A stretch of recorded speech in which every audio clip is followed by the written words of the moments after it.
राधे राधे दोस्तों, स्वागत है आपका हमारे YouTube चैनल आस्था का रास्ता में। धन, वैभव, ऐश्वर्य और संपूर्ण सुखों को देने वाली धन की देवी माता लक्ष्मी, महालक्ष्मी का व्रत गजलक्ष्मी व्रत के नाम से जाना जाता है। अश्विन मास के कृष्ण पक्ष के अष्टमी तिथि को ये रखा जाता है। इस दिन देवी गजलक्ष्मी का विधि पूर्वक पूजन करने से सारी इच्छाएं जो होती है उसकी पूर्ति होती है। अच्छी सेहत, सुखी जीवन की कामना पूर्ण होती है। इसके साथ ही इस व्रत को गजलक्ष्मी व्रत कहा जाता है। तो गज यानी हाथी में बैठी हुई माता लक्ष्मी की मूर्ति यहाँ पर लेके आनी है इस दिन और उनकी पूजा करनी होती है। वर्ष 2024 में ये व्रत 24 सितंबर को पड़ रहा है। देवी माँ लक्ष्मी की उपासना की जाती है इस दिन गजलक्ष्मी की कुछ खास मंत्रों को जप करने से माता लक्ष्मी की अपार प्रसन्नता प्राप्त होती है और सारी मनोकामना पूर्ण होती है। सदैव माता लक्ष्मी का घर पे वास रहता है। धार्मिक शास्त्रों के अनुसार श्राद्ध पक्ष में आने वाली अष्टमी की लक्ष्मी जी को वरदान प्राप्त है। अतः इस दिन विशेष इसलिए भी है क्योंकि इस दिन सोना खरीदने का विशेष महत्व है। माना जाता है कि इस दिन खरीदा गया सोना 8 गुना बढ़ जाता है। साथ ही अगर घर में शादी है तो शादी की खरीदारी इसी दिन से शुरू करनी चाहिए, बहुत ज़्यादा शुभ होती है। इस दिन हाथी पर सवार माँ लक्ष्मी गजलक्ष्मी की पूजा अर्चना की जाती है।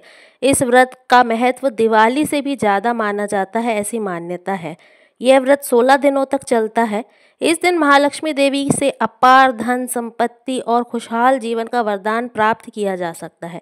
गजलक्ष्मी व्रत के दिन विधि विधान से पूजन किया जाता है तो माता लक्ष्मी इससे बहुत ज़्यादा प्रसन्न होती है और घर में धन संपत्ति आती है। इस दिन कालाष्टमी व्रत और महालक्ष्मी व्रत का समापन भी होता है। गजलक्ष्मी व्रत की सरल पूजन विधि। सायंकाल के समय स्नान करके पूजा घर में एक लकड़ी की चौकी रखनी चाहिए, स्थापना करनी चाहिए। उस चौकी पर लाल कपड़ा बिछा दें। उस पर एक केसर मिले हुए चंदन से अष्टदल कमल बनाकर उस पर चावल रख दें और जहाँ पर आपको कलश रखना है, कलश के पास हल्दी से कमल बनाकर उस पर माता लक्ष्मी की मूर्ति रखें। यदि आपको मिट्टी से बनी हुई गजलक्ष्मी की हाथी वाली मूर्ति मिल रही है तो वो ज़रूर लाएं और रखें, और अगर वो नहीं है तो आपके पास घर में जो फ़ोटो है आप वो भी रख सकते हैं। या तो फिर घर पर मिट्टी का हाथी बनाकर और उनकी भी पूजा आप कर सकते हैं। जितने भी आभूषण आपके पास हैं उन आभूषणों से उनको सजाया जाना चाहिए। नया खरीदा हुआ सोना या सोने का हाथी इस दिन बहुत ज़्यादा शुभ होता है। विशेष रूप से अगर सोने का हाथी आप लेके आते हैं तो इस पूजा का महत्व बहुत बढ़ जाता है। श्रद्धा अनुसार यदि सोने का नहीं है तो चांदी का हाथी भी ला सकते हैं। यदि सोना चांदी दोनों ही नहीं है तो मिट्टी का हाथी लाएं और उसकी पूजा करें। चांदी का हाथी का भी इस दिन बहुत महत्व होता है। माता लक्ष्मी की मूर्ति के सामने श्री यंत्र भी रखें, कमल के फूल से पूजन करें। इसके अलावा सोने चांदी के सिक्के, मिठाई, फल वगैरह रखने चाहिए। इसके बाद माता लक्ष्मी के 8 रूपों की इन मंत्रों से कुटुंब के साथ पूजा करनी चाहिए। अक्षत चढ़ाने चाहिए, फूल चढ़ाने चाहिए, 16 की संख्या में सारी चीज़ें चढ़ानी चाहिए। यदि आपको 16 कमल मिल जाए तो बहुत अच्छी बात है, 16 कमल, नहीं तो 16 गुलाब के फूल चढ़ाएं। 16 नहीं मिल रहे हैं तो 16 फूल की पत्ती आप चढ़ा सकते हैं। एक गुलाब के फूल में 16 पत्तियां निकल जाएगी। हर फूल की पत्ती पंखुड़ी चढ़ाते टाइम या फूल चढ़ाते टाइम आपको जय माँ महालक्ष्मी बोलते जाना है। इसके बाद धूप, घी, दीप से पूजन करें, नैवेद्य का भोग लगाएं, महालक्ष्मी की व्रत कथा पढ़ें या सुनें। कच्चे सूत का एक डोरा बनाया जाता है, उसके 16 धागे निकाल कर उसमें 16 गांठें लगाई जाती हैं। उसके बाद उसको हल्दी से पीला रंग का कर दिया जाता है। अगर आप 16 दिन का व्रत कर रहे हैं तो रोज़ एक गांठ लगाएं 16 दिन तक, लेकिन अगर आखिरी दिन कर रहे हैं तो 16 गांठें एक साथ लगा दें। एक भी गांठ एक के ऊपर एक नहीं आनी चाहिए।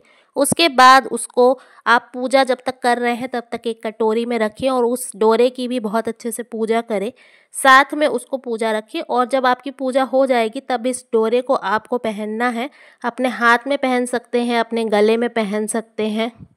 कम से कम 16 दिन तक इस डोरे को आपको अपने हाथ में पहन के रखना है। उसके बाद इस डोरे को आप ठंडा कर दे, विसर्जन कर दे, या तो फिर किसी धार्मिक जो पौधा होता है, पीपल का वृक्ष या तुलसी के वृक्ष में आप इस डोरे को चढ़ा दें। अश्विनी यानी कुआर मास की कृष्ण पक्ष की अष्टमी तिथि के दिन, दूसरे शब्दों में पितृपक्ष की अष्टमी पर उपवास रखकर श्रृंगार कर इस दिन 16 श्रृंगार करने चाहिए। 18 मुट्ठी गेहूं के आटे की 18 मीठी पूड़ियाँ बनाई जाती है। उसके साथ आटे का एक दीपक बनाकर 16 पूड़ियों के ऊपर रखा जाता है तथा दीपक में घी की बाती लगाई जाती है और जो पूड़ियाँ बचती हैं उन पूड़ियों को महालक्ष्मी को चढ़ाने के लिए रख दिया जाता है। पूजन करते समय इस दीपक को जलाएं और इसके अलावा आपको यहाँ पर 16 दिए जलाने हैं। जितनी देर आपकी पूजा चलेगी ये 16 दिए जलने चाहिए। अगर आपको आटे के दिए बनाने हैं तो वैसे बना लें, नहीं तो आप मिट्टी के जो दिए होते हैं वो जला सकते हैं। कथा पूरी होने तक दीपक जलते रहना चाहिए। अखंड ज्योति का एक दीपक अलग से जलाकर रखें। पूजन के पश्चात इन्हीं 16 पूड़ियों को सेवइयाँ या खीर किसी भी मीठी चीज़ के साथ आप भोग लगाएं माता लक्ष्मी को और इसी से अपना व्रत तोड़ें। इस व्रत में नमक नहीं खाते हैं। 16 पूड़ियों को पति पत्नी या पुत्र के साथ खाएं, अन्य किसी को नहीं देना चाहिए। मिट्टी का हाथी बनाया है तो उसको पूजा के बाद अगले दिन विसर्जन कर दें या आपके घर में जो गमला है उसमें रख दें और ऊपर से 1 लोटा जल डाल दें। वो धीरे धीरे अपने आप घुलता हुआ मिट्टी जो है वो मिट्टी में मिल जाएगी। महालक्ष्मी जी की अगर आप मूर्ति अपने घर में रखना चाहते हैं तो आप रख भी सकते हैं। दिवाली तक इस मूर्ति को आप रख सकते हैं। अपने क्षमता अनुसार जो भी आपने हाथी लाया है, अगर आपने सोने चांदी का हाथी लाया है तो उसको पूजा स्थान पे रख दें या अपनी तिजोरी में रख दें। इसके बाद आपने जितनी भी दूसरी पूजा की सामग्रियां हैं, जितनी भी पूजा है, दूसरे दिन इन सबको उठा के अच्छे तरीके से साफ़ करके और पूरी चीज़ों को आपको कहीं पर जो भी तालाब है या कुंड है वहाँ पर उनका विसर्जन कर देना है। तांबे के कलश में जल भर कर रखना चाहिए रात भर, और जब आपकी पूजा संपन्न हो जाए उसके बाद भी पूरी सामान वहाँ से नहीं हटाना है। आपको थोड़े से फल, थोड़े से मेवे और ख़ासकर मखाने वहाँ पर रात में रख के छोड़ने हैं, क्योंकि महालक्ष्मी जी वहाँ पर आती हैं और वो पूजा देखती हैं। उनके खाने के लिए उत्तम व्यवस्था छोड़नी चाहिए रात के लिए। शास्त्रों के अनुसार यदि कोई महिला 16 बार इन उपास को, इस महालक्ष्मी व्रत को 16 बार रख लेती है, अर्थात 16 साल तक इस व्रत को रख लेती है, तो कभी भी किसी जन्म में भी उसे दरिद्रता का सामना नहीं करना पड़ता। इस व्रत के प्रभाव से घर की सारी दरिद्रता का नाश होता है। उस महिला के कदम जहाँ भी पड़ते हैं वहाँ पर हमेशा सुख, संपत्ति और लक्ष्मी का वास होता है। हर जन्म में इसका प्रभाव रहता है। तो इस व्रत का बहुत विशेष महत्व होता है महिलाओं के लिए। अगर वो महिलाएं अपने मायके में रहती है तब भी बहुत संपन्न रहती हैं और ससुराल में जाती है वहाँ पर भी बहुत संपन्नता लेके आती हैं। तो बहुत ही विशेष महत्व है इस व्रत का। तो महिलाओं को इस व्रत को अवश्य करना चाहिए। ये था गजलक्ष्मी व्रत का महत्व और पूजा विधि। उम्मीद है कि आपको ये जानकारी पसंद आई होगी। अगर जानकारी पसंद आई है तो वीडियो को लाइक कर दीजिए। अभी तक हमारे चैनल को सब्सक्राइब नहीं किया है तो हमारे चैनल को सब्सक्राइब कर दीजिए और कमेंट में राधे राधे ज़रूर लिखें। धन्यवाद।